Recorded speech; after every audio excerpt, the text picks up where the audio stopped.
ಓಂ ಶಾಂತಿ. ಇವತ್ತಿನ ವಿಷಯ ಜ್ಞಾನಯುಕ್ತ, ಯೋಗಯುಕ್ತ, ಯುಕ್ತಿಯುಕ್ತ ಅಂತ. ನಾವೆಲ್ಲ ಯಾರು? ಆತ್ಮ. ನೀವೆಲ್ಲಿದ್ದೀರಿ? ಭ್ರುಕುಟಿಯ ಮಧ್ಯದ. ಸರಿ. ಈಶ್ವರೀಯ ವಿಶ್ವವಿದ್ಯಾಲಯದಲ್ಲಿ ವಿದ್ಯೆಯನ್ನ ಅರ್ಥ ಮಾಡಿಕೊಳ್ಳುವಂತ ವಿದ್ಯಾರ್ಥಿಗಳು.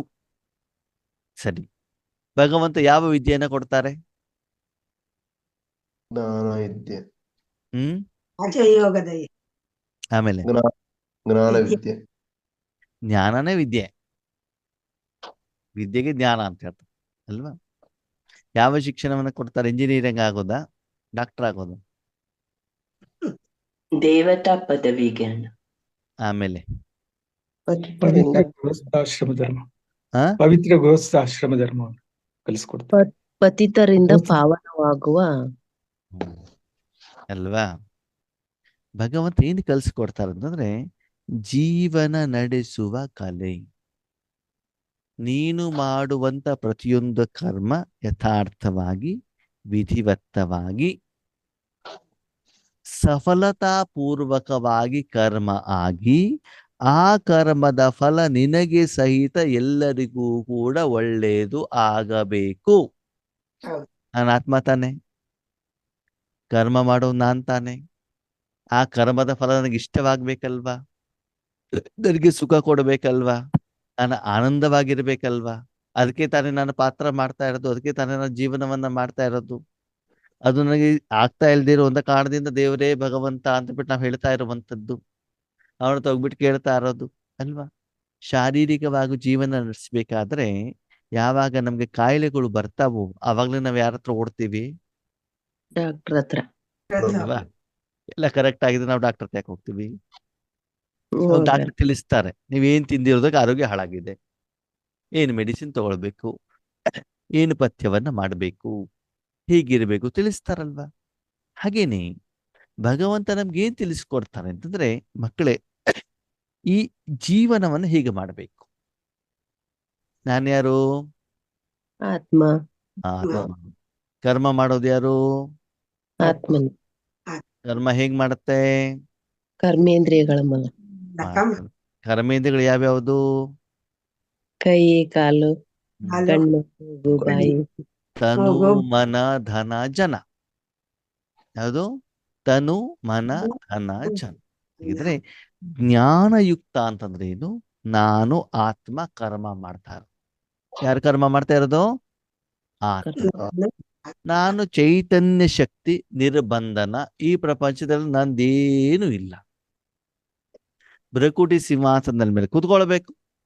ನಾನು ಆತ್ಮ ಕರ್ಮೇಂದ್ರಿಯಗಳ ಮೂಲಕ ಭಗವಂತ ಮುರಳಿಯಲ್ಲಿ ಹೇಳಿರುವಂತ ನಿಯಮಗಳು, ಶ್ರೀಮತದ ಜ್ಞಾನದ ಆಧಾರದಲ್ಲಿ ಕರ್ಮವನ್ನ ಮಾಡಬೇಕು. ಜೊತೆಗೆ ನಿಮ್ಮ ಕರ್ಮ ಕರೆಕ್ಟ್ ಆಗಿ ಆಗ್ಬೇಕು ಅಂತಂದ್ರೆ ಜೊತೆಲಿ ಯಾರಿರ್ಬೇಕು? ಭಗವಂತನ ಶ್ರೀಮತ ಪಡ್ಕೊಳ್ಬೇಕು, ಭಗವಂತನ ಶಕ್ತಿ ಪಡ್ಕೊಳ್ಬೇಕಾಗ್ತದೆ, ಭಗವಂತನ ಜೊತೆಲಿ ಇಟ್ಕೊಳ್ಬೇಕಾಗ್ತದೆ. ಕೆಲವೊಂದು ಸಮಯದಲ್ಲಿ ಪರಮಾತ್ಮನತ್ತನೇ ಕರ್ಮವನ್ನ ಮಾಡಿಸ್ಬೇಕಾಗ್ತದೆ. ಅದಕ್ಕಾಗಿ ಯಾವ ಸಮಯದಲ್ಲಿ ಯಾವ ವಿಧಿಯಲ್ಲಿ ಕರ್ಮ ಮಾಡಬೇಕು ಹೇಳುವಂತ ಜ್ಞಾನ ನನಗೆ ಇರ್ಬೇಕು. ನಾನು ದೇಹ ಅಂತ ತಿಳ್ಕೊಂಡು ಕರ್ಮ ಮಾಡಿದ್ರೆ ಜ್ಞಾನಯುಕ್ತ ಹೌದೋ ಅಲ್ವೋ? ಅಲ್ಲ. ದೇಹಾಭಿಮಾನದಲ್ಲಿ ಕರ್ಮವನ್ನು ಮಾಡಿದ್ರೆ ಜ್ಞಾನಯುಕ್ತ ಹೌದು ಅಲ್ವೋ? ಹೆಸರು ಕೀರ್ತಿಗೋಸ್ಕರ ಕರ್ಮ ಮಾಡಿದ್ರೆ ಜ್ಞಾನ ಹೌದು ಅಲ್ವೋ? ಬಿಲ್ಡಿಂಗಿಗೋಸ್ಕರ, ಬಂಗಾರಕ್ಕೋಸ್ಕರ, ನೆಕ್ಲೆಸಿಗೋಸ್ಕರ ಕರ್ಮ ಮಾಡಿದ್ರೆ ಜ್ಞಾನ ಹೌದು ಅಲ್ವೋ? ಮಕ್ಕಳಿಗೆ, ಪತಿಗೆ ಕರ್ಮ, ಅವರಿಗೋಸ್ಕರ ಕರ್ಮವನ್ನ ಮಾಡಿದ್ರೆ, ಶರೀರಕ್ಕೋಸ್ಕರ ಮಾಡಿದ್ರೆ ಜ್ಞಾನ ಹೌದು ಅಲ್ವೋ? ಅಲ್ಲ. ಎಂತ ಬುದ್ಧಿವಂತರಲ್ವಾ? ಸ್ವಲ್ಪ ಜ್ಞಾನ ಗೊತ್ತಾಗ್ತಾ ಇದೆ ಇವಾಗ ಏನು ಅಂತ. ಇಲ್ಲಾಂದ್ರೆ ಮೊದ್ಲೇನಿತ್ತು? ನಾನ್ ಚೆನ್ನಾಗಿರ್ಬೇಕಂಡವ್ರೆ, ನಮ್ಮ ಮಕ್ಕಳು ಚೆನ್ನಾಗಿರ್ಬೇಕಂಡವ್ರೆ, ಪರಿವಾರ ಚೆನ್ನಾಗಿ ಅಲ್ವಾ? ಅಷ್ಟೆಲ್ಲ ಮಾಡಿ ಮಾಡಿ ಮಾಡಿ ಅಣ್ಣವ್ರು ಇಷ್ಟು ವರ್ಷ ಆದ್ರೂ ಕೂಡ ನಮ್ಮ ಜೀವನದಲ್ಲಿ ಸುಖನೇ ಇಲ್ಲ ಅಂದೇನಾಗಿಲ್ಲ. ಜ್ಞಾನ ಇದೆಯೇ ಹೊರತು ಕರ್ಮದಲ್ಲಿ ಜ್ಞಾನದ ಅಪ್ಲಿಕೇಶನ್ ಆಗಿಲ್ಲ. ಅದಕ್ಕೆ ಭಗವಂತ ಜ್ಞಾನ ಇರ್ಬೋದು. ಯಾವ್ದಕ್ಕಿದೆ ನಿಮ್ಮ ಹತ್ರ ಜ್ಞಾನ?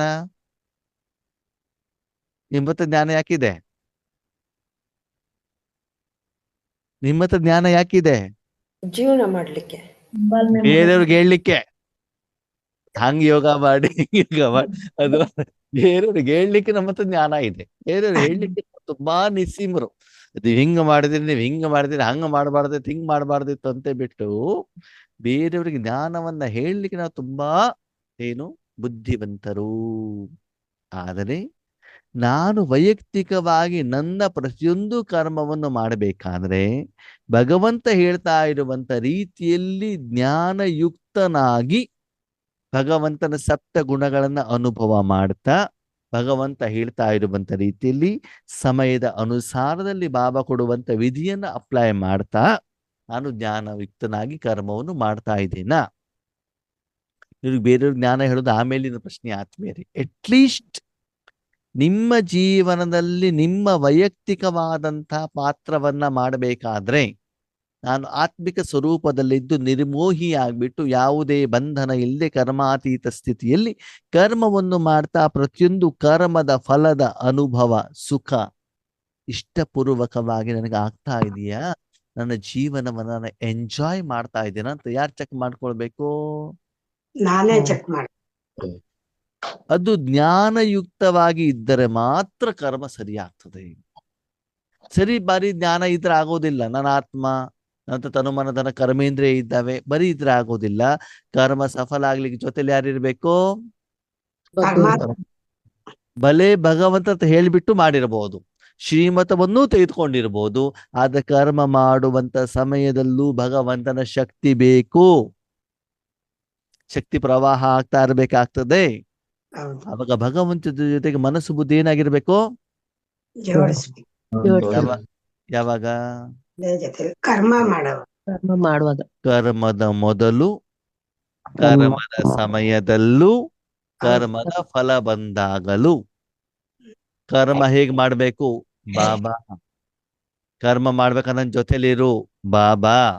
ಈ ಕರ್ಮದ ಫಲ ನಿನ್ನದು. ಯಾರಿಗ ಒಪ್ಸ್ಬೇಕು? ಒಪ್ಸ್ತಾ ಇದ್ದೀವಾ?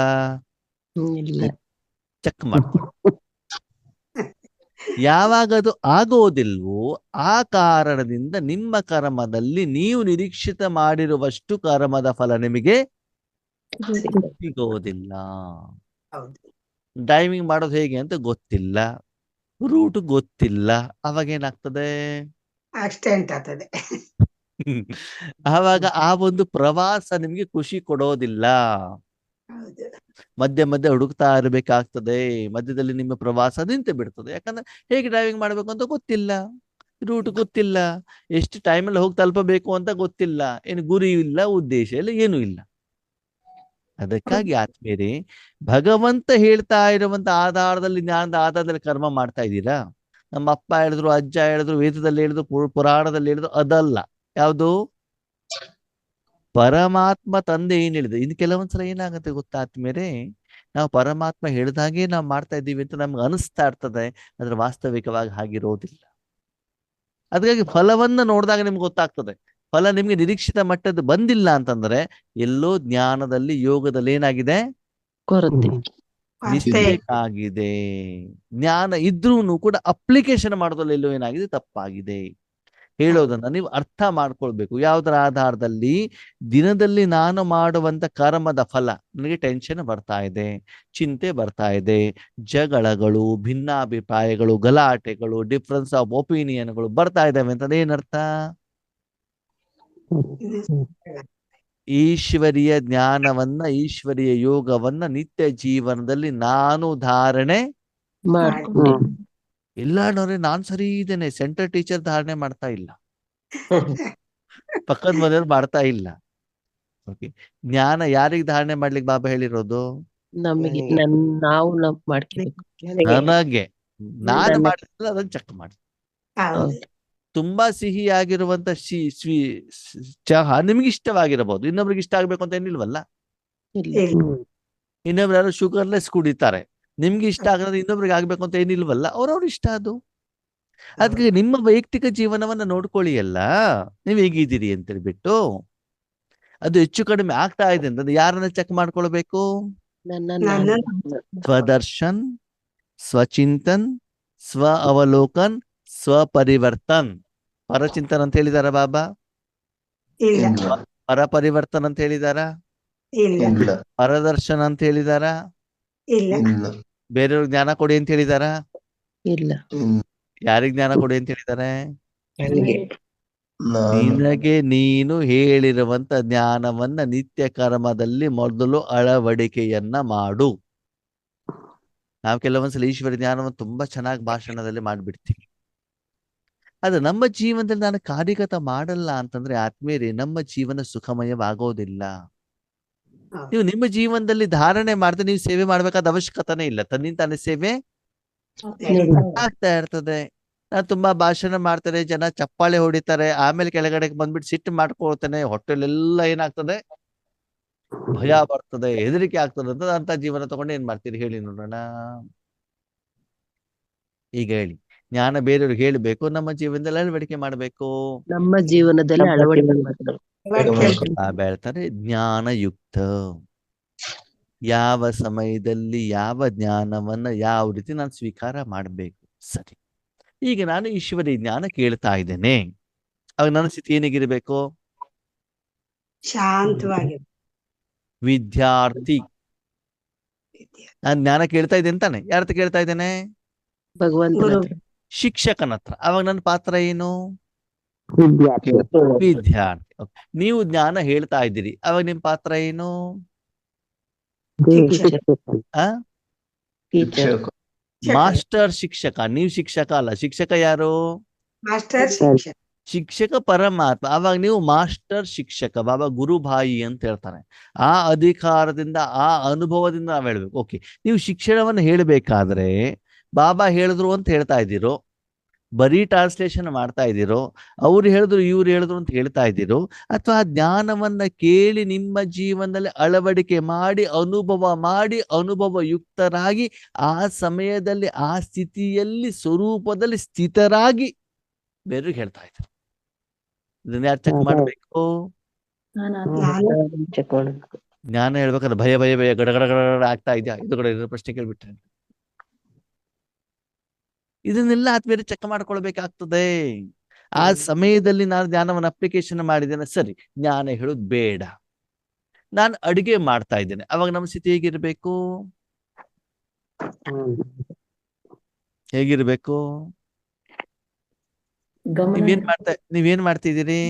ನೆನಪಿರ್ಬೇಕು. ಅಡಿಗೆ ಅಲ್ಲ, ಬ್ರಹ್ಮ ಭೋಜನ ರೆಡಿ ಮಾಡ್ತಿದ್ದೀರಿ. ಯಾರಿಗೋಸ್ಕರ? ಭಗವಂತ ಹಾ, ಶ್ರೀರಾಮನವಮಿ ದಿವಸ ಅಡಿಗೆ ಮಾಡ್ತೀರಿ. ಯಾರಿಗೋಸ್ಕರ? ಭಗವಂತ ಶ್ರೀರಾಮನಿಗೋಸ್ಕರ. ಯಾರಿಗೋಸ್ಕರ? ಶ್ರೀರಾಮನಿಗೋಸ್ಕರ ತಾನೆ. ಯಾವ ಹಬ್ಬದಲ್ಲಿ ಯಾವ್ದಕ್ಕೋಸ್ಕರ ಮಾಡ್ತಿದ್ದೆ ಅಂತ ನಿಮ್ಗೆ ಗೊತ್ತಿರ್ತದೆ ತಾನೆ. ಹೌದು ಅವಾಗ ಮಕ್ಕಳಿಗೆ ಮಧ್ಯದಲ್ಲಿ ತಿನ್ಲಿಕ್ಕೆ ಕೊಡೋದಿಲ್ಲ. ಇಲ್ಲ ನೈವೇದ್ಯ ಆಗ್ಬೇಕು ಆಮೇಲೆ ನಿನ್ ಕೊಡೋದು ಅಂತ. ಹೌದು ತಾನೆ. ಅವಾಗ ಆ ಸ್ಮೃತಿ ಇರುತ್ತಲ್ವಾ. ಹಾಗೆ ಬ್ರಹ್ಮ ಭೋಜನ ಮಾಡ್ಬೇಕಾತ ನನ್ನ ಪತಿಗೋಸ್ಕರ ಮಾಡ್ತಿದ್ದೇನೆ, ಮಕ್ಕಳಿಗೋಸ್ಕರ ಮಾಡ್ತಿದ್ದೇನೆ, ನನಗೆ ವ್ಯವಸ್ಥೆ ಮಾಡ್ತಿದ್ದೆ ಅಲ್ಲ, ಯಾರಿಗೋಸ್ಕರ ಮಾಡ್ತಿದ್ದೇನೆ? ಪರಮಾತ್ಮ ಸರಿ, ಮಾಡಿರೋ ಬ್ರಹ್ಮ ಭೋಜನ ಸ್ವೀಕಾರ ಮಾಡ್ತಿದ್ರಿ, ಆವಾಗ ಏನಿರ್ಬೇಕು? ನಾನು ಭಗವಂತನ ಭೋಜನವನ್ನ ಸ್ವೀಕಾರ ಮಾಡ್ತಾ ಇದ್ದೀನಿ. ಯಾರು? ಆತ್ಮ. ಓಕೆ, ಬೆಳಗಿಂದ ಕರ್ಮ ಯಾರ ಹತ್ರ ಮಾಡ್ಸಿದ್ರಿ? ಆತ್ಮನ ಹತ್ರನೇ ಮಾಡಿ. ಆತ್ಮನ ಹತ್ರ ಮಾಡ್ಸಿದ್ರು, ಪರಮಾತ್ಮನ ಹತ್ರ ಮಾಡಿಸ್ಬೇಕು? ಪರಮಾತ್ಮನ ಹತ್ರ ಮಾಡಿ. ಪರಮಾತ್ಮನ ಹತ್ರ ಕರ್ಮ ಮಾಡಿಸ್ಬಿಟ್ಟು ಊಟ ನೀವು ತಿಂದ್ರೆ ಸರಿ ಆಗ್ತದ? ಪರಮಾತ್ಮನಿಗೆ ಅರ್ಪಿಸಿ ಅರ್ಪಿಸಿ ತಿನ್ಬೇಕು. ನೀವು ತಿನ್ಬೇಕು, ಅವನಿಗೆ ತಿನ್ಸ್ಬೇಕು. ಫಸ್ಟ್ ಅವರಿಗೆ ಹೌದು ಆಮೇಲೆ ನಾವು. ನಿಮ್ಮನೆಗೆ ಯೋಗೇಶನನ್ನ ಕರ್ಸೋದು, ಅಣ್ಣವ್ರೆ ಕಸ ಗುಡಿಸಿ, ಪಾತ್ರೆ ತೊಳಿರಿ, ರಂಗೋಲಿ ಹಾಕಿ, ಬಟ್ಟೆ ವಾಶ್ ಮಾಡಿ ಎಲ್ಲ ಹೇಳೋದು. ಊಟ ಮಾಡ್ಬೇಕಾದ್ರೆ ಅಣ್ಣವ್ರು ನೀವು ಹೊರಗಡೆ ಕೂತ್ಕೊಳ್ಳಿ, ನಾನು ಊಟ ಮಾಡ್ತೀನಿ ಅಂತ ನೀವು ಆರಾಮಾಗಿ ಕೂತ್ಕೊಂಡು ಊಟ ಮಾಡಿ ಅವ್ರಿಗೆ ಏನು ಕೊಡೋದಿಲ್ಲ. ಇಲ್ಲ, ಚೆನ್ನಾಗಿದಲ್ವಾ? ಏನ್ ಮಾಡ್ಬೇಕು? ಫಸ್ಟ್ ಬೆಳಗಿಂದ ಕೆಲಸ ಮಾಡಿದ್ ನೀವು ಅಂದ್ಮೇಲೆ ಊಟನು ಕೂಡ ಅವ್ರಿಗೆ ಫಸ್ಟ್ ಕೊಡ್ಬೇಕು. ಬ್ರಹ್ಮ ಭೋಜನ ಅವರಿಗೋಸ್ಕರ ಮಾಡಿದೆ ಅಂದ್ರೆ ಮೊದ್ಲು ಯಾರಿಗೆ ಕೊಡ್ಬೇಕು? ಅದಕ್ಕಾಗಿ ನೋಡಿ, ಭಕ್ತಿ ಮಾರ್ಗದಲ್ಲಿ ಪ್ರತಿದಿನ ಪೂಜೆಯನ್ನ ಮಾಡಿ ದೇವರಿಗೆ ನೈವೇದ್ಯವನ್ನ ಇಟ್ಟು ಆಮೇಲೆ ಏನ್ ಮಾಡ್ತಾರೆ? ಸ್ವೀಕಾರ ಮಾಡ್ತಾರಲ್ವಾ. ಊಟ ಮಾಡ್ಬೇಕಾದ್ರೂ ಕೂಡ ಯಾರು ಬ್ರಾಹ್ಮಣರಾಗಿರ್ತಾರೋ, ಬ್ರಹ್ಮೋಪದೇಶ ಆಗಿರ್ತದೆ, ಅವ್ರೇನ್ ಮಾಡ್ಬೇಕಾಗ್ತಾರೆ, ಮಂತ್ರವನ್ನ ಹೇಳಿಬಿಟ್ಟು ಏನೋ ಅನ್ನವನ್ನ ಇಟ್ಟು ನೀರನ್ನ ಅರ್ಘ್ಯವನ್ನ ಬಿಟ್ಟು ಆಮೇಲೆ ಏನ್ ಮಾಡ್ಬೇಕಾಗ್ತದೆ, ಸ್ವೀಕಾರ, ಸಮರ್ಪಣಾ ಮನೋಭಾವ. ಇದು ಸಂಗಮ ಯುಗದ ನೆನಪಿನ ಅರ್ಥ ತಾನೆ. ನಮ್ಗದು ಮರ್ತೋಗ್ಬಿಡ್ತದೆ. ಅವಾಗ ಇದೆಲ್ಲ ವಿಷಯ ನೀವು ಆ ಕರ್ಮದಲ್ಲಿ ನೆನಪಿರತ್ತಾ? ಓಕೆ, ಈಶ್ವರಿ ಜ್ಞಾನ ಹೇಳ್ಬೇಕು, ಭಗವಂತ ಬಾರಪ್ಪ ನಿನ್ನ ಮಕ್ಕಳಿಗೆ ಏನು ಬೇಕೋ ಆ ಜ್ಞಾನವನ್ನು ತಿಳಿಸ್ಕೊಡು, ನಾನು ವಿದ್ಯಾರ್ಥಿಗೆ ಕೇಳ್ತೇನೆ. ಈ ಸಂಕಲ್ಪವನ್ನು ನಾವು ಮಾಡ್ತೀವಾ? ಇಲ್ಲ. ಇದನ್ನೆಲ್ಲ ನೀವು ಚೆಕ್ ಮಾಡ್ಕೊಳ್ಳಿ ಅಂತ ಭಗವಂತ ಹೇಳ್ತಾರೆ. ಯೋಗ ಮಾಡ್ಲಿಕ್ಕೆ ಕೂತ್ಕೊಂಡಾಗ ಭಗವಂತ ಈಗ 4ರಿಂದ 4:45 ಅಮೃತ ವೇಳೆ, ಈ 45 ನಿಮಿಷ ಈತನು ನಿಂದು ಮನ ನಿಂದು ಎಲ್ಲಿ ಬೇಕಾದ್ರೆ ನೀನು ಯೂಸ್ ಮಾಡ್ಕೊ ಅಂತ ಸಮರ್ಪಣೆ ಮಾಡ್ತಾ ಇದೀವಾ? ಹೌದಣ್ಣವ್ರೆ, ನೀವು ಇಷ್ಟು ದಿವಸದ ನಂತರ ಹೇಳ್ತಿದಾರ, ನಾವ್ ಅವಾಗಿಂದ ಅದೇ ಮಾಡ್ತಿದ್ದೆ. ಹೌದಾ, ಏನ್ ಮಾಡ್ತಿದ್ರಿ? 45 ನಿಮಿಷ ಅವನಿಗೆ ಕೊಟ್ಬಿಟ್ಟು ಏನ್ ಬೇಕಾದ್ರೂ ನೀನ್ ಮಾಡ್ಕೊಂಡು ಮಧ್ಯದಲ್ಲಿ ನಾನು ಬರೋದೇ ಇಲ್ಲ. ಅಷ್ಟು ಸಮರ್ಪಣಾ ಭಾವ ಅಣ್ಣವ್ರೆ ನಾವು ಕರ್ನಾಟಕದವ್ರದ್ದು.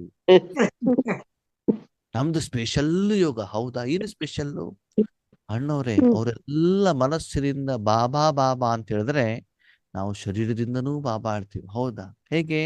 ಪರಮಧಾಮದಿಂದ ಬಾಬಾ ಬಾಬಾ ಬಾಬಾನ ಏನ್ ಮಾಡ್ತಾ ಇರ್ತೀವಿ?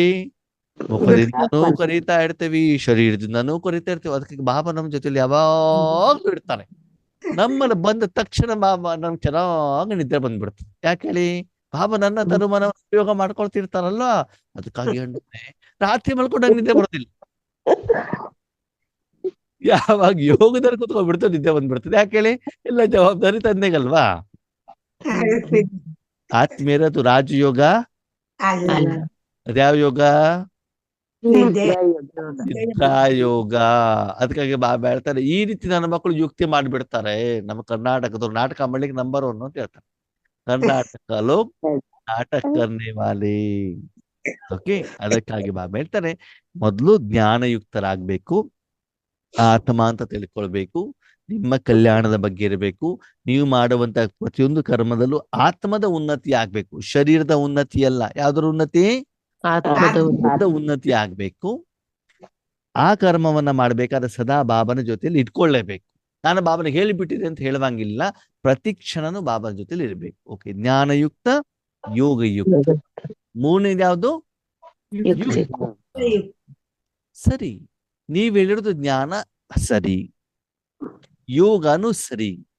ಯಾರೋ ಒಬ್ರು ಶ್ರೀರಾಮನ ಭಕ್ತರಿರ್ತಾರೆ, ಅವ್ರ ಹತ್ರ ಹೋಗ್ಬಿಟ್ಟು ಜ್ಞಾನ ಹೇಳಿದಾಗ ಶ್ರೀರಾಮ ದೇವ್ರಲ್ಲ ಅಂತ ಹೇಳಿದ್ರೆ ಸಿಟ್ಟು ಬರ್ತದೋ ಬರಲ್ವೋ ಅವರಿಗೆ?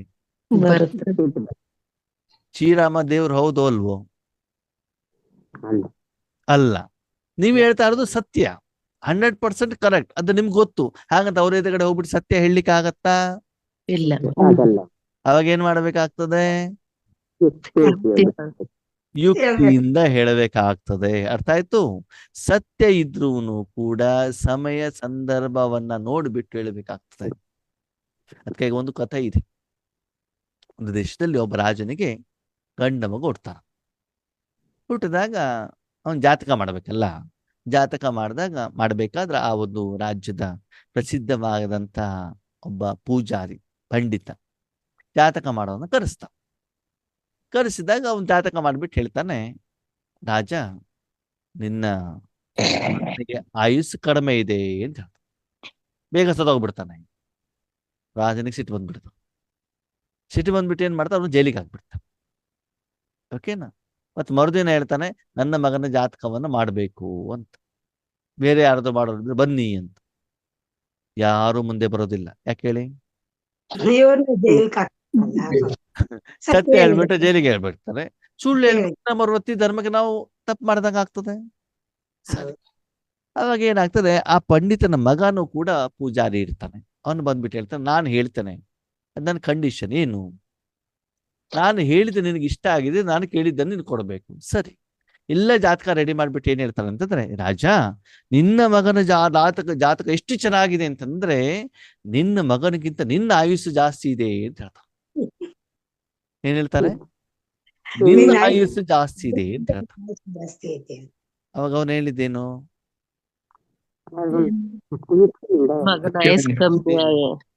ಅದನ್ನ ಡೈರೆಕ್ಟ್ ಆಗಿ ಹೇಳಿಲ್ಲ. ಅವಾಗ ರಾಜನಿಗೆ ಖುಷಿ ಆಗ್ಬಿಡ್ತದೆ ಅಲ್ವಾ? ನಿನ್ಗೇನು ಬೇಕು ಹೇಳು ಅಂತ ಹೇಳ್ತಾನೆ. ನನ್ನ ತಂದೆಗೆ ಜೈಲಲ್ಲಿ ಹಾಕಿದೆಯಾ ಜೀವಾವಧಿ ಶಿಕ್ಷೆ ಅಂತ ಹೇಳ್ಬಿಟ್ಟು ಮರಣದಂಡನೆ ಅಂತ ಅವರನ್ನು ಬಿಡಿಸು ಅಂತ ಹೇಳ್ತಾರೆ. ವಿಷಯ ಒಂದೇ ತಾನೇ ಹೇಳಿರೋದು ಅಷ್ಟೇ. ಅಲ್ವಾ? ಅಲ್ಲಿ ಏನ್ ಮಾಡಿದಾರೆ ಅವರು? ಯುಕ್ತಿಯಿಂದ ಹೇಳಿದ್ದಾರೆ. ಏನ್ ಹೇಳಿದ್ದಾರೆ? ಯುಕ್ತಿ ಜ್ಞಾನ ಏನ್ ಹೇಳ್ಬೇಕು ಅದನ್ನ ಹೇಳಿದ್ದಾರೆ. ಆದ್ರೆ ಯುಕ್ತಿಯಿಂದ ಹೇಳಿದಾಗ ಅಲ್ಲಿ ಏನಾಗಿಲ್ಲ, ಕ್ಲಾಶ್ ಆಗಿ. ಕೆಲವೊಂದ್ಸಲ ನಾವೇನ್ ಮಾಡ್ತೀವಿ, ಜ್ಞಾನವನ್ನ ಡೈರೆಕ್ಟ್ ಆಗಿ ಹೇಳ್ತೀವಿ, ಇಲ್ಲ ಇಲ್ಲಪ್ಪ ನೀವು ಈರುಳ್ಳಿ ಬೆಳ್ಳುಳ್ಳಿ ತಿನ್ಲೇಬಾರ್ದು. ಸ್ಟ್ರಿಕ್ಟ್ ಆಗಿ ಹೇಳ್ಬಿಟ್ಟಾಗ ಏನಾಗ್ಬಿಡ್ತದ, ಅವರು ತಕ್ಷಣ ಹೊಡೋಗ್ಬಿಡ್ತಾರೆ ಅಲ್ವಾ? ಅದಕ್ಕಾಗಿ ನಾವು ಸ್ವಲ್ಪ ಏನ್ ಮಾಡ್ಬೇಕಾಗ್ತದೆ, ಈಗ ಯಾರ್ದೋ ಮನೆ ನಾನು ಬ್ರಹ್ಮಕುಮಾರಿ ನಿಮ್ ಕೈಯಲ್ಲಿ ಮಾಡಿ ತಿನ್ನೋದೇ ಇಲ್ಲ, ಅವಾಗ ಅವ್ರಿಗೆ ಸಿಟ್ಟು ಬರ್ತದ ಬರಲ್ವೋ? ಅವಾಗ ಏನ್ ಹೇಳುತ್ತೆ, ಸರಿ ನೀವು ಕಟ್ಕೊಡಿ, ನಾವ್ ಇಲ್ಲಿ ತಗೊಳ್ಳೋದಿಲ್ಲ, ಮನೆ ಹೋಗ್ಬಿಟ್ಟು ಸ್ವೀಕಾರ ಮಾಡ್ತೀವಿ, ನಾವು ತಿನ್ನೋದಿಲ್ಲ ಅಂತ ಹೇಳಿಲ್ಲ. ಏನ್ ಮಾಡ್ತೀವಿ ನಾವು? ಮನೆ ಹೋಗ್ಬಿಟ್ಟು ಸ್ವೀಕಾರ ಮಾಡ್ತೀವಿ. ಸರಿ, ಅವ್ರು ಕಟ್ಕೊಡ್ತಾರೆ. ಕಟ್ಕೊಟ್ಟಾಗ ಮನೇಲಿ ಯಾರೋ ಬೇರೆಯವ್ರು ಸಿಗ್ತಾರೆ, ಅವ್ರಿಗೆ ಕೊಡಿ, ಹಸು ಕೊಡಿ, ಅವಾಗ ಅವರಿಂದಾನು ಆಶೀರ್ವಾದ ಸಿಕ್ಕದಂಗ ಆಯ್ತಲ್ವಾ ನಿಮ್ಗೆ, ಅಲ್ವಾ? ಕೆಲವೊಂದ್ಸಲ ಬಾಬಾ ಹೇಳ್ತಾರೆ, ನಿಯಮವನ್ನ ಫಾಲೋ ಮಾಡಿ ಸುಳ್ಳು ಹೇಳಿದ್ರು ಏನ್ ತಪ್ಪಿಲ್ಲ ಅಂತ. ಕೆಲವೊಂದ್ಸಲ ಮುರ್ಲಿಲು ಕೂಡ ಹೇಳಿದ್ದಾರೆ, ಆಹಾರ ತಿನ್ಬೇಕಾದ್ರೆ ಇವತ್ತು ನಾನು ಸ್ವಲ್ಪ ವ್ರತ ಮಾಡಿದ್ದೇನೆ ಅಲ್ವಾ, ಅದಕ್ಕಾಗಿ ನಾನು ಸ್ವೀಕಾರ ಮಾಡುದಿಲ್ಲ, ಮನೆಗೆ ತಗೊಂಡು ಹೋಗ್ತೇನೆ ಅಂತ ಹೇಳ್ಬೇಡ. ಏನ್ ಮಾಡ್ಬೇಕಾಗ್ತದೆ, ಅಥವಾ ನಂದು ಹೊಟ್ಟೆ ಇವತ್ತು ಆರೋಗ್ಯ ಸರಿ ಇಲ್ಲ, ಲೂಸ್ ಮೋಷನ್ ಸ್ಟಾರ್ಟ್ ಆಗ್ಬಿಟ್ಟಿದೆ, ಪ್ರತಿದಿನ ಅದೇ ಪ್ಲೇಟ್ ಆಗ್ಬಿಟ್ಟೆ, ಜನಕ್ಕೆ ಡೌಟ್ ಬಂದ್ಬಿಡ್ತದೆ, ಗೊತ್ತಿರ್ಲಿ. ಅದು ಆರಂಭದಲ್ಲಿ ನೀವು ಹಾಗೆ ಹೇಳ್ತಾ ಹೇಳ್ತಾ ಹೋದಾಗ ನಿಧಾನಕ್ಕೆ ಅವ್ರಿಗೆ ಗೊತ್ತಾಗ್ತದೆ ವಿಷಯ ಏನು ಅಂತ. ಅವಾಗ ಅವ್ರು ಏನ್ ಮಾಡ್ತಾರೆ, ಒಪ್ಕೊಳ್ತಾರೆ. ಹಾಗೆ ಇಲ್ಲಿ ಬಾಬಾ ಹೇಳ್ತಾರೆ, ಕೆಲವೊಂದು ವಿಷಯದಲ್ಲಿ ಅದು ಸತ್ಯವಾಗಿದ್ರು, ಜ್ಞಾನಯುಕ್ತರಾಗಿದ್ರು, ಯೋಗಯುಕ್ತವಾಗಿದ್ರು, ಅದು ಡೈರೆಕ್ಟ್ ಆಗಿ ಹೇಳಿದಾಗ ಎದುರುಗಡೆಗಿರುವಂತ ವ್ಯಕ್ತಿಯ ಮನಸ್ಸಿನ ಭಾವನೆಗಳಿಗೆ ಘಾಸಿ ಆಗೋದಿದ್ರೆ, ತೊಂದರೆ ಆಗೋದಿದ್ರೆ ನಾವೇನ್ ಮಾಡ್ಬೇಕಾಗ್ತದೆ, ಯುಕ್ತಿಯಿಂದ ತಿಳಿಸುವಂತ ಪ್ರಯತ್ನವನ್ನ ಮಾಡಬೇಕಾಗ್ತದೆ. ಇನ್ನೊಂದು ಕೆಲವೊಂದ್ಸಲ ಹೇಳ್ತೇನೆ ಕೇಳಿ, ಎಲ್ಲೋ ಒಂದ್ ಕಡೆ ನಿಮ್ಗೆ ಹೋಗೋದಿರೋದಿಲ್ಲ, ಅವಾಗ ಏನ್ ಮಾಡ್ಬೇಕು, ನಾವು ಡೈರೆಕ್ಟ್ ಆಗಿ ಬರೋದಿಲ್ಲ ಅಂತಂದ್ರೆ ಏನಾಗ್ಬಿಡ್ತದೆ, ಕೋಪ ಬಂದ್ಬಿಡ್ತದೆ. ಅವಾಗ ನೀವೇನ್ ಹೇಳ್ಬೇಕು, ನಮ್ ಮನೆಯವ್ರಿಗೆ ಕೇಳಿಬಿಟ್ಟು ಹೇಳ್ತೇನ್ರಿ ಅಂತ ಹೇಳ್ಬೇಕು. ಏನ್ ಹೇಳ್ಬೇಕು? ಹೇಳ್ತೀರಿ. ನಿಮ್ ಮನೆಯವ್ರು ಯಾರು? ಆತ್ಮ ಶಿವಬಾಬಾ. ಆತ್ಮ ಅಲ್ಲ. ನೀವ್ ಯಾರನ್ನ ಮದ್ವೆ ಆಗಿದ್ದೀರಿ? ನೀವ್ ಹೇಳಿದ್ದು ಈ ಮನೆಯವರನ್ನ. ಅವ್ರು ತಿಳ್ಕೊಂಡಿದ್ ಯಾವ ಮನೆಯವರನ್ನ? ಮನೆಗಿರೋ ಶರೀರದ ಪತಿಯವರನ್ನ. ಶರೀರದ ಪತಿನ ಅವ್ರು ತಿಳ್ಕೊಂಡಿದ್ದು. ನೀವ್ ಹೇಳಿದ್ ಯಾವ್ದನ್ನ? ಭಗವಂತ ನೀವ್ ಹೇಳಿ ಸುಳ್ಳಾಯ್ತಾ? ಇಲ್ಲ. ಓಕೆ, ಅವ್ರೇನೋ ತಿಳ್ಕೊಂಡು ಅದನ್ನ ನಾವೇನ್ ಮಾಡೋಣ? ಅದಕ್ಕಾಗಿ ಬಾಬಾ ಏನಂದ್ರೆ ಕೆಲವೊಂದ್ಸಲ ಯುಕ್ತಿಯಿಂದ, ಇಲ್ಲ ರೀ ನಮ್ಮ ಮನೆಯವ್ರು ನನಗೆ ಹೋಗ್ಲಿಕ್ಕೆ ಪರ್ಮಿಷನ್ ಕೊಟ್ಟಿಲ್ಲ. ಯಾವ ಮನೆಯವರು? ಹಾ, ಇದಕ್ಕೆ ಯುಕ್ತಿ ಹೌದು ಅಲ್ವೋ? ಹೌದು. ಆದ್ರೆ ಆ ಯುಕ್ತಿ ಏನಿದೆ ಅದು ಏನಾಗ್ಬಾರ್ದು, ಸ್ಥಿತಿಯಿಂದ ಪುರುಷಾರ್ಥದಿಂದ ಕೆಳಗಡೆ ಇಳಿಯುವಂತದ್ದಾಗಬಾರ್ದು. ಆದ್ರೆ ಯುಕ್ತಿನೇ ಮುಖ್ಯವಾಗಿರಬಾರ್ದು. ಕೆಲವೊಂದ್ಸಲ ಯುಕ್ತಿನೇ ಜಾಸ್ತಿ ಆಗಿರ್ತದೆ, ಅದು ಜ್ಞಾನ ಯೋಗ ಇರೋದೇ ಇಲ್ಲ ಅಲ್ವಾ? ಅಕ್ಕೋರೆ, ಇವತ್ತ್ಯಾಕೆ ನೀವು ಅಮೃತ ವೇಳೆಗೆ ಬಂದಿಲ್ಲ? ನಿನ್ನೆ ರಾತ್ರಿ ಲೇಟಾಗಿ ಮರ್ಗ್ಬಿಟ್ಟೆ, ಅದಕ್ಕಾಗಿ ಅಮೃತ ವೇಳೆಗೆ ಹೇಳಲಿಕ್ಕೆ ಆಗಿಲ್ಲ. ಇವತ್ತೊಂದು ಸುಳ್ಳು ಹೇಳ್ಬಿಡೋದು. ಆಕ್ಚುಲಿ ಏನಾಗಿರ್ತದೆ, ಎಚ್ಚರ ಆಗಿರ್ತದೆ, ಅಲಾರಾಮ್ ಟಪ್ ಅಂತ ಒತ್ತು ಬಿಟ್ಟು ಮಲ್ಕೊಂಡಿರ್ತಾರೆ. 5 ನಿಮಿಷ ಆಮೇಲೆ ಎದ್ದೇಳೋಣ ಅಂತ ಬಿಟ್ಟು ಹೊಸ ಹೊಸ ಯುಕ್ತಿಗಳು ಬರ್ತಾ ಹೋಗ್ತವೆ. ನೀವು ಯುಕ್ತಿಗಳನ್ನ ಹೇಳಿಬಿಟ್ಟು ಸುಳ್ಳು ಹೇಳಿಬಿಟ್ಟು ಯುಕ್ತಿ ಅಂತ ಡೆಫಿನೇಷನ್ ಕೊಟ್ರೆ ಅದು ವಿಕರ್ಮ ಆಗ್ತದೆ ಅಂತ ಹೇಳ್ತಾರೆ ನಾವು. ಇರ್ತದೆ ಸುಳ್ಳು, ನೀವೇನ್ ಹೇಳ್ತೀರಿ? ನಾನು ಜ್ಞಾನಯುಕ್ತದಿಂದ, ಯುಕ್ತಿಯುಕ್ತದಿಂದ, ಯೋಗಯುಕ್ತದಿಂದ ಹೇಳಿದೆ ಅಂತ ಹೇಳ್ತೀವಿ. ಆದ್ರೆ ಅದು ಯುಕ್ತಿ ಅಲ್ಲ. ಅದ್ಯಾವುದು? ವಿಕರ್ಮ ಆಗ್ತದೆ. ನೀವು ಮೋಸ ಹೋಗ್ತೀರಾ, ಬೇರೆಯವರಿಗೂ ಮೋಸದಲ್ಲಿ ಕರ್ಕೊಂಡು ಬರ್ತೀರಿ. ಅದಕ್ಕೆ ವಾಸ್ತವಿಕ ಸತ್ಯ ಇರ್ಲಿ ಅಂದ್ರೆ ನೀವೇನು ಯುಕ್ತಿ ಹೇಳ್ತಿರೋ ಅದ್ರ ಹಿಂದ್ಗಡೆಗೆ ಏನಿರ್ಬೇಕು? ಜ್ಞಾನಯುಕ್ತ ಮತ್ತು ಯೋಗಯುಕ್ತ. ನೀವೇನು ಯುಕ್ತಿ ಹೇಳಿದ್ರು, ಬಾಬಾ ಇದನ್ನ ಹೇಗ್ ಮಾಡ್ಲಿ, ನೀವು ಬೇಕಾದ್ರೆ ಕೇಳ್ಬಿಟ್ಟು ನೋಡಿ. ನೆಕ್ಸ್ಟ್ ಡೇ ಮುರ್ಲಿಲ್ ಬಾಬಾ ಯುಕ್ತಿ ಹೇಳಿರ್ತಾರೆ, ಹೆಂಗ್ ಮಾಡ್ಬೇಕು, ಹೇಗ್ ತಿಳಿಸ್ಬೇಕು ಅಂತ ಬಾಬಾ ಏನ್ ಮಾಡಿರ್ತಾರೆ ಹೇಳಿರ್ತಾರೆ. ಓಕೆ, ಯುಕ್ತಿ ಯಾವ್ದಲ್ಲಿ ಬೇಕು? ಶರೀರದ ವಿಷಯದಲ್ಲಿ ತಾನೇ ಯುಕ್ತಿ ಬೇಕು. ಆತ್ಮದ ವಿಷಯದಲ್ಲಿ ಯುಕ್ತಿ ಬೇಕಾ ನಿಮಗೆ? ಬೇಕಾಗಿಲ್ವಲ್ಲ. ಆತ್ಮಿಕವಾಗಿ ನೀವು ಆತ್ಮ ಅಂತ ತಿಳ್ಕೊಳ್ಳಿಕ್ಕೆ, ಭಗವಂತ ನೆನಪು ಮಾಡ್ಲಿಕ್ಕೆ ನಿಮ್ಗೆ ಯಾಕೆ ಯುಕ್ತಿ ಬೇಕು? ನಿಮ್ಗೇನು ಕಣ್ಣಿಗೆ ಕಾಣೋದಿಲ್ವಲ್ಲ, ನೀವೇನು ಮಾಡ್ತಿದ್ದೀರ? ನಿಮ್ಮ ಮನೇಲಿ ಫೋಟೋ ಇಟ್ಕೊಂಡು ಕಾಣ್ತದೆ, ಹಾಡು ಹಾಕೊಂಡು ಕೇಳತ್ತೆ. ಕ್ಲಾಸ್ ಕೇಳಿದ್ರೆ ಗೊತ್ತಾಗತ್ತೆ. ನಿಮ್ಮ ಮನಸ್ಸಿನಲ್ಲಿ ನೀವು ಶಿವಬಾಬನನ್ನ ಇಟ್ಕೊಂಡ್ರೆ ಯಾರಿಗೆ ಕಾಣುತ್ತೆ? ಯಾರಿಗೂ ಅವಾಗ ಯುಕ್ತಿ ಬೇಕೋ ಬೇಡವೋ? ಬೇಡ. ಬೇಡ. ಶಿವಬಾಬನನ್ನ ಮನಸ್ಸಲ್ಲಿ ಇಟ್ಕೊಳ್ಳಿ ಯುಕ್ತಿ ಬೇಕೋ ಬೇಡವೋ? ಬೇಡ. ಬೇಡ ತಾನೆ. ಯುಕ್ತಿ ಯಾವ್ದಕ್ಕೆ ಬೇಕು? ಶರೀರದಲ್ಲಿ ಸ್ಥೂಲವಾಗಿ ಏನು ನಾವು ನಿಯಮಗಳನ್ನ ಫಾಲೋ ಮಾಡ್ಬೇಕಾಗುತ್ತೆ, ಆವಾಗ ನಮಗೆ ಯುಕ್ತಿ ಬೇಕು. ಶಾರೀರಿಕ ವಿಷಯದಲ್ಲಿ ಯುಕ್ತಿಗಳು ಬೇಕು. ಅದಕ್ಕಾಗಿ ಬಾಬಾ ಹೇಳ್ತಾರೆ, ಆತ್ಮಿಕವಾಗಿ ಎಲ್ಲರಿಗೂ ಶ್ರೀಮತ ಒಂದೇ. ಅಪನೇಕೋ ಆತ್ಮ ಸಮಜ್ ಮುಜ್ ಬಾಪು ಯಾತ್ ಕರೋದ್ರಲ್ಲಿ ಏನೂ ಚೇಂಜಸ್ ಇಲ್ಲ. ಆತ್ಮಿಕವಾಗಿ ಎಲ್ಲೂ ಚೇಂಜಸ್ ಆಗೋದಿಲ್ಲ. ಚೇಂಜಸ್ ಆಗೋದಲ್ಲಿ ಶಾರೀರಿಕವಾಗಿರುವಂತದಾಗ ಕೆಲವೊಂದು ಮಾತೆಯರಿರ್ತಾರೆ, ಕೆಲವೊಬ್ರು ಕುಮಾರಿಯರಿರ್ತಾರೆ, ಕೆಲವೊಬ್ರು ಮನೇಲಿ ಒಬ್ಬರು ಮಾತ್ರ ಜ್ಞಾನದಲ್ಲಿ ಇರ್ತಾರೆ, ಕೆಲವೊಬ್ರು ಸೇವಾ ಕೇಂದ್ರದಲ್ಲಿ ಇರ್ತಾರೆ. ಆವಾಗ ಅವ್ರ ಸಿಚುವೇಶನ್ ಬೇರೆ ಬೇರೆ ಬೇರೆ ಇದ್ದಾಗ ಅದಕ್ಕೆ ನಿಯಮಗಳು ಚೇಂಜ್ ಆಗ್ತಾವೆ ಬಿಟ್ಟರೆ ಶಾರೀರಿಕವಾಗಿ ಆತ್ಮಿಕವಾಗಿ ಎಂದೂ ನಿಯಮಗಳು ಏನಾಗೋದಿಲ್ಲ, ಚೇಂಜ್ ಆಗೋದು. ಚೇಂಜ್ ಆಗೋದಿಲ್ಲ. ಆತ್ಮ ಅಂತ ತಿಳ್ಕೊಂಡು ಪರಮಾತ್ಮನ ಜೊತೆಲಿ ಇಟ್ಕೊಳ್ಬೇಕು. ಸಂಬಂಧ ಚೇಂಜ್ ಆಗ್ಬೋದು, ಕೆಲವೊಂದ್ಸಲ ಸ್ನೇಹಿತನ ರೂಪದಲ್ಲಿ, ಕೆಲವೊಂದ್ಸಲ ತಂದೆಯ ರೂಪದಲ್ಲಿ, ಕೆಲವೊಂದ್ಸಲ ಪತಿಯ ರೂಪದಲ್ಲಿ, ಕೆಲವೊಂದ್ಸಲ ಮಗನ ರೂಪದಲ್ಲಿ ಸಂಬಂಧ ಚೇಂಜ್ ಆಗ್ಬೋದು. ಆದ್ರೆ ನಿರಾಕಾರ ಶಕ್ತಿ ಅವನೇ, ಆತ್ಮ ನಾನೇ. ಅದಕ್ಕಾಗಿ ಬಾಬಾ ಹೇಳ್ತಾರೆ, ಜ್ಞಾನಯುಕ್ತರಾಗಿ ಬಾಬನ ಜೊತೆಗೆ ಯೋಗವನ್ನ ಇಟ್ಕೊಂಡು ಆಮೇಲೆ ಯುಕ್ತಿಯುಕ್ತರಾಗ್ಬೇಕೇ ಹೊರತು ಜ್ಞಾನ ಇಲ್ಲದೇನೆ ಯೋಗ ಇಲ್ದೇನೆ ನೀವು ಯುಕ್ತಿಯನ್ನ ಅಪ್ಲೈ ಮಾಡಿದ್ರೆ ಅದು ಸುಕರ್ಮ ಆಗುವುದಿಲ್ಲ. ಸುಕರ್ಮ ಆಗ್ಬೇಕು, ಶ್ರೇಷ್ಠ ಕರ್ಮ ಆಗ್ಬೇಕು ಅಂತಂದ್ರೆ ಅಲ್ಲಿ ಆತ್ಮದ ಉನ್ನತಿ ಇರಬೇಕು. ಅದಕ್ಕಾಗಿ ಯೋಚನೆ ಮಾಡ್ಬಿಟ್ಟು ಏನ್ ಮಾಡ್ಬೇಕಾಗ್ತದೆ, ನಿರ್ಣಯವನ್ನ ಮಾಡ್ಬೇಕಾಗ್ತದೆ. ಮತ್ತೆ ಒಬ್ಬರು ಏನು ವಿಧಿಯನ್ನ ಅಪ್ಲೈ ಮಾಡ್ತಾರೆ ಅದು ಇನ್ನೊಬ್ಬರಿಗೆ ಅಪ್ಲಿಕೇಶನ್ ಆಗೋದಿಲ್ಲ. ನಿಮ್ಮ ಯುಕ್ತಿ ಬೇರೆ ಇರ್ತದೆ, ಇನ್ನೊಬ್ರು ಯುಕ್ತಿ ಬೇರೆ ಇರ್ತದೆ. ಯಾಕಂತಂದ್ರೆ ಬೇರೆ ಬೇರೆ ಸಮಯದಲ್ಲಿ ಸಮಯ ಸಂದರ್ಭ ವ್ಯಕ್ತಿಯ ಅನುಸಾರ ಯುಕ್ತಿಗಳು ಕೂಡ ಏನಾಗ್ತವೆ, ಚೇಂಜ್ ಆಗ್ತವೆ ಅಲ್ವಾ. ಹೆಂಗಿರ್ತದೆ ಅಂತಂದ್ರೆ, ಒಬ್ಬನು ಗ್ರಾಮ ಪಂಚಾಯಿತಿ ಮೆಂಬರ್ ಇದ್ದಂತ. ಯಾರಿದ್ರು? ಮೆಂಬರ್ ಇದ್ರು, ಸರಿನಾ. ಅವನು ಮೆಂಬರ್ ಆಗಿದ್ದಾನ ಅಷ್ಟೇ ಬಿಟ್ಟು ಅವನಿಗೆ ಓದ್ಲಿಕ್ಕೆ ಬರೋದಿಲ್ಲ, ಭಾಷಣ ಮಾಡ್ಲಿಕ್ಕೆ ಬರೋದಿಲ್ಲ, ಸರಿನಾ. ಒಂದ್ ದಿವಸ ಏನಾಯ್ತಂತೆ, ಅವರ ಊರಿನಲ್ಲಿ ಒಬ್ಬರು ಮಹಿಳೆ ಸಾವಾಯ್ತು.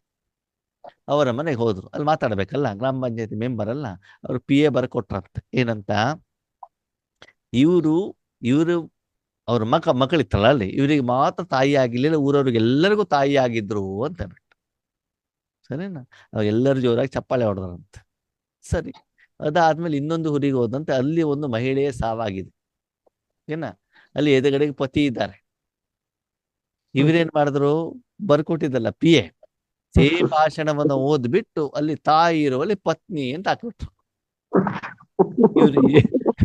ಇವ್ರಿಗೆ ಮಾತ್ರ ಪತ್ನಿ ಆಗ್ಲಿಲ್ಲ, ಊನವ್ರಿಗೆ ಎಲ್ಲರಿಗೂ ಪತ್ನಿ ಆಗಿ ಅವಾಗ ಜನ ಬಂದ್ಬಿಟ್ಟು ಹೊಳಿಲಿಕ್ಕೆ ಶುರು ಮಾಡ್ರಂತೆ. ಅಂದ್ರೆ ಜ್ಞಾನವನ್ನ ಎಲ್ಲಿ ಅಪ್ಲೈ ಮಾಡ್ಬೇಕು ಅಂತಾನೂ ಕೂಡ ನಮ್ಗೇನಾಗಿರ್ಬೇಕು, ಗೊತ್ತಾಗಿರ್ಬೇಕು. ಅದು ಅಪ್ಲೈ ಮಾಡಿಲ್ಲ ಅಂತಂದ್ರೆ ಈ ರೀತಿನೂ ಕೂಡ ಏನಾಗ್ಬಿಡ್ತಾವೆ, ಕರ್ಮದ ಫಲಗಳು ಬರ್ತಾವೆ, ಗೊತ್ತಿರಲಿ. ಓಕೆನಾ. ಬಾಬನ ಮಕ್ಕಳು ಬೇಕಾದಷ್ಟು ಯುಕ್ತಿಗಳನ್ನ ಉಪಯೋಗ ಮಾಡ್ತಾರೆ. ಓಕೆ, ಅದಕ್ಕಾಗಿ ಬೇರೆಯವರು ಆ ಯುಕ್ತಿಗಳನ್ನ ಉಪಯೋಗ ಮಾಡಿದ್ರೆ ನಮ್ಗೆ ಗೊತ್ತಾಗ್ತದೆ. ನಾವು ಕೂಡ ಅಷ್ಟು ಸಾಧನೆ ಮಾಡಿರ್ತೀವಿ. ಓಕೆ, ನಮಗೂ ಕೂಡ ಕೆಲವರು ಫೋನ್ ಮಾಡ್ಬಿಟ್ಟು ಹೇಳ್ತಾರೆ ಹಿಂಗಿಂಗೆ ಅಂತ, ನಮ್ಗೆ ಗೊತ್ತಿರ್ತದೆ ಇವ್ರು ಏನ್ ಹೇಳ್ತಿದ್ದಾರೆ ಅಂತ. ಯಾಕಂದ್ರೆ ನಾವು ಅದನ್ನ ಮಾಡ್ಬಿಟ್ಟು ಬಂದಿರ್ತೀವಲ್ವಾ. ಅದನ್ನೆಲ್ಲ ಒಳ್ಳೇದು ಕೆಟ್ಟದೆಲ್ಲ ಮಾಡ್ಕೊಂಡು ಬಂದಾಗ ನಮ್ ಶಾಲೆ ಗೊತ್ತಾಗ್ಬಿಡ್ತದೆ ಇವ್ರು ಏನ್ ಹೇಳ್ತಿದ್ದಾರೆ ಇದು ಅಂತ ಬಿಟ್ಟು. ಭಾವನೆ, ಇಂಟೆನ್ಷನ್ ಸ್ಪಷ್ಟವಾಗಿ ಗೊತ್ತಾಗ್ಬಿಡ್ತದೆ. ನಾವು ಗೊತ್ತಾಗಿದೆ ಅಂತ ಹೇಳುದಿಲ್ಲ, ಸುಮ್ಮನೆ ಇದ್ಬಿಡ್ತೀವಿ. ಅವಾಗ ಅವರ ಮನೋಸ್ಥಿತಿ ಏನು, ಅವ್ರು ನಾವು ಇಷ್ಟು ಬೇಗ ನಂಬಬೇಕು ಹೊರತು ನಮ್ಗೆ ಏನಾಗುತ್ತೆ ಅದು ನಿರ್ಧಾರ ಮಾಡ್ಕೊಂಡು ಸುಮ್ಮನೆ ಇದ್ಬಿಡ್ತೀವಿ ಅಷ್ಟೇ. ನಾವು ಕಂಪ್ನಿಲಿ ಇದ್ದಾಗ ನಾನು ಫಸ್ಟಿಗೆ ಸೇಲ್ಸ್ ಮಾಡ್ಬಿಟ್ಟು ಎಲ್ಲ ತಿಳ್ಕೊಂಡ್ಬಿಟ್ಟು ಬಂದಿದ್ದೆ. ಆ ನಂತರ ನಾವು ಟ್ರೈನಿಂಗ್ ಕೊಡ್ತೀವಲ್ಲ, ಅವ್ರೇನಾದ್ರು ಬಂದು ಸುಳ್ಳು ಹೇಳಿದ್ರೆ ನಮ್ಗೆ ಗೊತ್ತಾಗ್ತದೆ ಇವ್ರೇನು ಹೇಳ್ತಿದ್ದಾರೆ ಅಂತ ಹೇಳ್ಬಿಟ್ಟು. ಯಾಕೆ ಹೇಳಿ, ನಾವು ಅದನ್ನೆಲ್ಲ ಮೇಲೆ ಬಂದಿರ್ತೀವಿ, ಆಯ್ತಾ. ಅದಕ್ಕಾಗಿ ಬಾಬಾ ಹೇಳ್ತಾರೆ, ನೀವ್ ಏನು ಯುಕ್ತಿ ಹೇಳಿದ್ರು ಕೂಡ ನಮ್ಗೆ ಗೊತ್ತಾಗದೆ ಇರ್ಬೋದು, ನಮ್ಮ ಅಪ್ಪನಿಗೆ ಪಕ್ಕಾ ಗೊತ್ತಾಗ್ತದೆ. ಯಾಕೆ ಹೇಳಿ, ಅದು ಜ್ಞಾನಯುಕ್ತವಾಗಿದೆಯೋ ಯುಕ್ತಿಯುಕ್ತ ಆಗಿದೆಯೋ ಇದು ಇವರು ಮನಸ್ಸಲ್ಲಿ ಬೇಕಾದಂಗೆ ಯುಕ್ತಿಗಳನ್ನು ಮಾಡ್ತಿದಾರೋ. ಯಾಕಂದ್ರೆ ನಮ್ಮಲ್ಲಿ ಬಾಬನ ಮಕ್ಕಳು ಯುಕ್ತಿಯುಕ್ತ ಹೇಳೋದು ಮಾತ್ರ ಮೊದಲು ಗಟ್ಟಿಯಾಗಿ ಇಟ್ಕೊಂಡ್ಬಿಡ್ತಾರೆ. ಬಾಬಾ ಹೇಳಿದಾರಲ್ವಾ ಯುಕ್ತಿಯುಕ್ತ ಅಂತ, ಅದು ಹಿಂದ್ಗಡೆ 2 ಕಂಡೀಷನ್ ಹೇಳಿದಾರಲ್ಲ. ಏನು, ಹಾ, ನೀವೇನು ಯುಕ್ತಿಯನ್ನ ಮಾಡ್ತಿರೋ ಅದು ಜ್ಞಾನಕ್ಕೆ ಆಧಾರವಾಗಿರಬೇಕು. ಮತ್ತೆ ಬಾಬನ ಜೊತೆಗೆ ಕನೆಕ್ಟ್ ಆಗ್ಬಿಟ್ಟು ಬಾಬನಿಗೆ ಹೇಳಿ ಬಾಬನ ಶ್ರೀಮತವನ್ನ ತೆಗೆದುಕೊಂಡು ಆಮೇಲೆ ಯುಕ್ತಿಯನ್ನ ಮಾಡಬೇಕೆ ಹೊರತು ನಿಮ್ಮ ಮನಸ್ಸಿಗೆ ಬೇಕಾದಾಗೆ ನೀವು ಮಾಡ್ಬಿಟ್ಟು ಯುಕ್ತಿಯನ್ನ ಪಡ್ಕೊಳ್ಳೋದಲ್ಲ. ಜೊತೆಗೆ ಪ್ರತಿಯೊಬ್ಬರೂ ಕೂಡ ಅವರ ಸಮಸ್ಯೆಗೆ ಅವರೇ ವೈಯಕ್ತಿಕವಾಗಿ ಹೋಗ್ಬಿಟ್ಟು ಏನ್ ಮಾಡ್ಬೇಕು, ಬಾಬನ ಹತ್ರ ಕೇಳ್ಬೇಕು. ಕೆಲವೊಂದ್ಸಲ ನಾವ್ ಹೇಳ್ತೀವಿ, ನಿಮ್ದೇನಾದ್ರು ಪ್ರಶ್ನೆಗಳಿದೆ, ಗೊಂದಲ ಇದ್ರೆ ನೀವು ಚೀಟಿ ಎತ್ತಿ ಅಂತ. ಅವಾಗ ಹೇಳ್ತಾರೆ, ಅಣ್ಣವ್ರೆ ನಮ್ಮ ಬಗ್ಗೆ ನೀವೇ ಎತ್ತಿ ಅಂತ ಹೇಳ್ತಾರೆ. ಸಮಸ್ಯೆ ನನ್ಗ, ಸಮಸ್ಯೆ ನಿಮ್ದಾದ್ರೆ ನೀವು ಚೀಟಿ ಎತ್ಬೇಕು. ನಾವ್ಯಾಕೆ ಚೀಟಿ ಎತ್ಲಿಕ್ಕೆ ಆಗ್ತದೆ? ನೀವು ಕೇಳ್ಬೇಕು ತಾನೆ. ನಿಮ್ಗೆ ಜ್ವರ ಬಂದ್ರೆ ನನಗೆ ಇಂಜೆಕ್ಷನ್ ಕೊಡ್ಲಿಕ್ಕೆ ಆಗತ್ತಾ? ಇಲ್ಲವಲ್ಲ. ಅಥವಾ ನಿಮ್ಗೆ ಲಾಭ ಬಂದ್ರೆ ನಮ್ಗೆ ಏನಾದ್ರು ಲಾಭ ಕೊಡ್ತೀರಾ ನೀವು? ಇಲ್ಲವಲ್ಲ. ಅವಾಗ ಯಾರು ಕೇಳ್ಬೇಕು? ನೀವೇ ಕೇಳ್ಬೇಕಾಗ್ತದೆ, ನಾವು ಕೇಳಲಿಕ್ಕೆ ಆಗೋದಿಲ್ಲ. ಅದಕ್ಕಾಗಿ ಸಮಯದ ಅನುಸಾರದಲ್ಲಿ ಆದಷ್ಟು ವಿಷಯ ಗೊತ್ತಿರಲಿ. ಯುಕ್ತಿಯನ್ನ ಹೆಚ್ಚಿಗೆ ಉಪಯೋಗ ಮಾಡಬಾರದು. ಏನಿದು ಸ್ಟೇಟ್ ಫಾರ್ವರ್ಡ್ ಇರ್ಬೇಕು. ಏನಿರ್ಬೇಕು? ಒಳಗಡೆಗೆ ಹೊರಗಡೆಗೆ ಏನಿದು ಕ್ಲೀನ್ ಅಂಡ್ ಕ್ಲಿಯರ್ ಆಗಿರ್ಬೇಕು. ಆದರೆ ನಾವು ಮಾಡುವಂತ ಕರ್ಮದಿಂದ ಬೇರೆಯವರಿಗೆ ಬೇಜಾರಾಗೋದಿದ್ರೆ ಅವಾಗ ನಾವೇನ್ ಮಾಡ್ಬೇಕಾಗ್ತದೆ? ಯುಕ್ತಿ. ಈಗ ನೀವೆಲ್ಲೋ ಹೋಗಿದ್ದೀರಿ, ನಿಮ್ಗೆ ನಿಯಮ ಫಾಲೋ ಮಾಡ್ಬೇಕಂತ ತುಂಬಾ ಮನಸ್ಸಿದೆ, ಸರಿ. ಎಲ್ಲರ ಎದುರುಗಡೆಗೆ ತುಂಬಾ ಜನ ಇದ್ದಾಗ ನಾನು ಊಟ ಮಾಡೋದಿಲ್ಲ ಅಂತ ನೀವು ಹೇಳ್ಕೊಂಡು ಬಂದಾಗ ಜನ ನಿಮ್ಗೆ ಆಶೀರ್ವಾದ ಕೊಡ್ತಾರೋ ಶಾಪ ಕೊಡ್ತಾರೋ? ಶಾಪ ಕೊಡ್ತಾರೆ. ಆ ಕರ್ಮದ ಫಲ ನಿಮ್ಗೆ ಖುಷಿ ಕೊಡುತ್ತೋ ದುಃಖ ಕೊಡುತ್ತೋ? ಅವ್ರು ಸುಮ್ನೆ ಇರ್ತಾರೋ 100 ಜನರಿಗೆ ಹೇಳಿಬಿಡ್ತಾರೋ ಇವ್ರು ಹಿಂಗ್ ಮಾಡ್ತಾರೆ ಅಂತ? ಬಂದ್ಬಿಡ್ತಾರೆ. ಭಗವಂತನ ಹೆಸರು ಪ್ರಸಿದ್ಧಿ ಆಗತ್ತೋ ಹಾಳಾಗತ್ತೋ? ಹಾಳಾತೈತಿ. ಯಾರಿಂದ? ನನ್ನಿಂದಾನೆ. ಅವಾಗ ನಾವು ಯೋಚನೆ ಮಾಡ್ಬೇಕಲ್ವಾ, ನಾನು ಮಾಡುವಂತ ಕರ್ಮದಿಂದ ಏನಾಗ್ತಿದೆ ಅಂತ ಹೇಳ್ಬಿಟ್ಟು, ಹೌದು ಅಲ್ವಾ? ಇನ್ನು ಕೆಲವೊಂದ್ಸಲ ಏನಾಗ್ತದೆ ಅಂತಂದ್ರೆ, ಪಾಪ ಯಾರೋ ಒಬ್ರು ಬಂದಿರ್ತಾರೆ ನೈವೇದ್ಯಗಡೆಗೆ, ಬಸ್ಸಲ್ಲಿ ಕುಂತಿರ್ತಾರೆ, ಇಲ್ಲಿಂದ ಅಲ್ಲಿವರೆಗೆ ಅವ್ರಿಗೆ ಜ್ಞಾನ ಹೇಳಿ ಹೇಳಿ ಹೇಳಿ ತಲೆ ಕೊಡದು ಬಿಡೋದು. ಕೆಳಗಡೆ ಹೋಗ್ಬೇಕಾದ್ರೆ, ಯಾಕಪ್ಪ ಇವ್ರು ಬಂದ್ರು ಬೆಳಿಗ್ಗೆ, ನಾನು ಯಾರ ಮುಖ ನೋಡಿದ್ದೆ ಅಂತ ಹೇಳ್ತಾರೆ. ಸರಿ, ನಾನು ಮಾತಾಡಿದ್ಕೊಡಿ ಅಂತ ಹೇಳ್ತಾರೆ. ಓಕೆನಾ? ಲೆಕ್ಕದಲ್ಲಿ ಏನು ಅಂತಂದ್ರೆ, ಅಣ್ಣವ್ರೇ ನಾನಿವತ್ತು ಜ್ಞಾನ ಹೇಳಿಬಿಟ್ಟೆ. ಇಲ್ಲ, ಜ್ಞಾನ ಹೇಳಿಬಿಟ್ಟೆ ಅಂತ ನೀವು ಹೇಳ್ತಿರಲ್ಲ, ಯೋಗದಲ್ಲಿ ಕುತ್ಕೊಂಡಾಗ ಅಣ್ಣವ್ರು ಇವತ್ತು ಯೋಗನೇ ಹತ್ತಾ ಇಲ್ಲ. ಯಾಕೆ ಹೇಳಿ? ಯಾಕೆ ಹತ್ತಾ ಇಲ್ಲ ಹೇಳಿ? ನಾನು ಅಹಂಕಾರ ಅಲ್ಲ, ಯಾರಿಗೆ ಜ್ಞಾನ ಹೇಳಿದಿರಲ್ಲ ಅವ್ರು ಕಳಿಸ್ತಾ ಇದ್ದಾನಲ್ಲಿ ಅದನ್ನ. ನನ್ ತಲೆ ತಿಂದ್ರು ಕಳಿಸ್ತಾ ಇರ್ತಾರಲ್ಲ, ಆ ಒಂದು ವೈಬ್ರೇಷನ್ ಬಾಬನ್ ಜೊತೆಗೆ ನಿಮ್ಗೆ ಏನಾಗ್ತಾ ಇಲ್ಲ, ಕನೆಕ್ಷನ್. ಒಬ್ಬರಿಗೆ ಜ್ಞಾನ ಹೇಳಿದ್ರೆ ಅಂತ ಖುಷಿ ಇದೆ, ಯೋಗದ ಸಮಯದಲ್ಲಿ ಕಳ್ಕೊಂಬೇಡ್ರಿ. ಅಂದ್ಮೇಲೆ ನೀವು ಯುಕ್ತರಾದ್ರೂ ಆಗಿಲ್ವೋ? ನಿಮ್ಮನ್ನು ನೀವು ಚೆಕ್ ಮಾಡ್ಕೊಳ್ಳಿ. ನಾವು ಯೋಗದಲ್ಲಿ ಕೂತ್ಕೊಂಡ ತಕ್ಷಣದಲ್ಲಿ ಬಾಬಾ ನಮ್ಮನ್ನು ಯೂಸ್ ಮಾಡ್ತಾ ಇದ್ದಾರೆ. ಕರ್ಮ ಮಾಡಿದ ತಕ್ಷಣದಲ್ಲಿ ಮನಸ್ಸು ಹಗುರವಾಗಿದೆ ಅಂತಂದ್ರೆ ನಿಮ್ಮ ಕರ್ಮ ಸರಿ ಇದೆ ಅಂತ ಲೆಕ್ಕ. ಆತ್ಮೀಯರೇ, ಕೂತ್ಕೊಂಡ ತಕ್ಷಣದಲ್ಲಿ ಯೋಗ ಆಗ್ತಾ ಇಲ್ಲ, ಬಾಬಾ ಉಪಯೋಗ ಮಾಡ್ತಾ ಇಲ್ಲ, ಆ ಖುಷಿಯಲ್ಲಿ ಇಲ್ಲ ಅಂತಂದ್ರೆ ಆ ದಿನದಲ್ಲಿ ನಾನು ಯಾವುದೋ ಕರ್ಮವನ್ನ ತಪ್ಪು ಮಾಡಿದ್ದೇನೆ. ಆ ತಪ್ಪು ಮಾಡಿದ್ದಲ್ಲ, ಅದಕ್ಕೆ ಯುಕ್ತಿಯುಕ್ತ ಅಂತ ಹೆಸರನ್ನು ನಾನು ಕೊಟ್ಟಿದ್ದೇನೆ. ನಾನ್ ಮಾಡಿದ ಸರಿ ಅಂತ ಹೇಳ್ಬಿಟ್ಟು ಮತ್ತೆ ಸಾಧನೆ ಮಾಡ್ತಾ ಇದ್ದೇನೆ. ಆ ತಪ್ಪನ್ನ ಪ್ರೂಫ್ ಮಾಡುವಂಥದ್ದು ಯುಕ್ತಿಯುಕ್ತ ಅಲ್ಲ ಆತ್ಮೀಯರೇ. ಯುಕ್ತಿ ಬೇರೆಯವ್ರಿಗೆ ಹೇಳಲಿಕ್ಕೆ ಮಾತ್ರ ಇರಬೇಕೇ ಹೊರತು ನಿಮಗಿರಬಾರದು. ಅರ್ಥ ಆಯ್ತೋ ಅರ್ಥ ಆಗಿಲ್ವೋ? ಏನು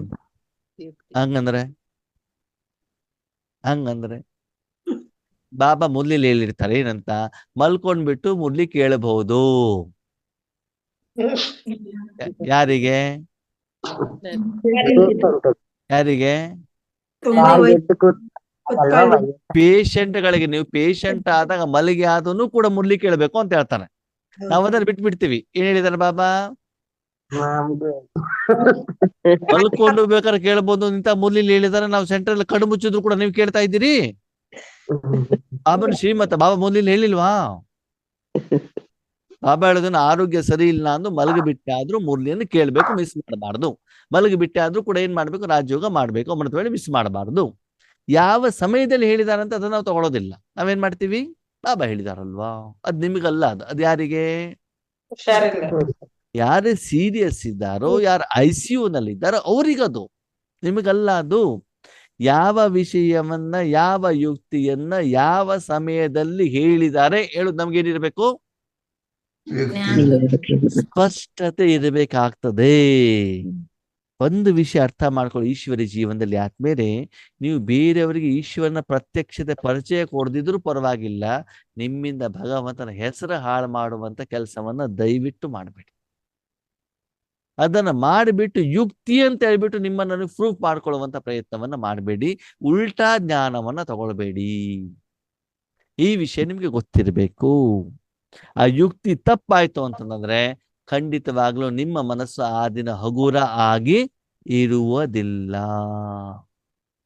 ನಿಮ್ಮ ಮನೋಸ್ಥಿತಿಯನ್ನು ಚೆಕ್ ಮಾಡ್ಕೊಳ್ಳಿ.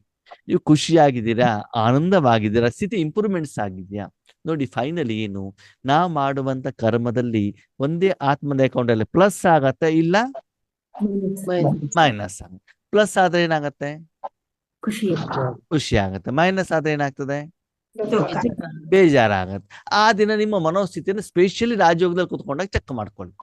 ಇವತ್ತನ್ನೋರೆ ಮೂಡೇ ಇಲ್ಲ ಅಂದ್ರೆ ಏನರ್ಥ?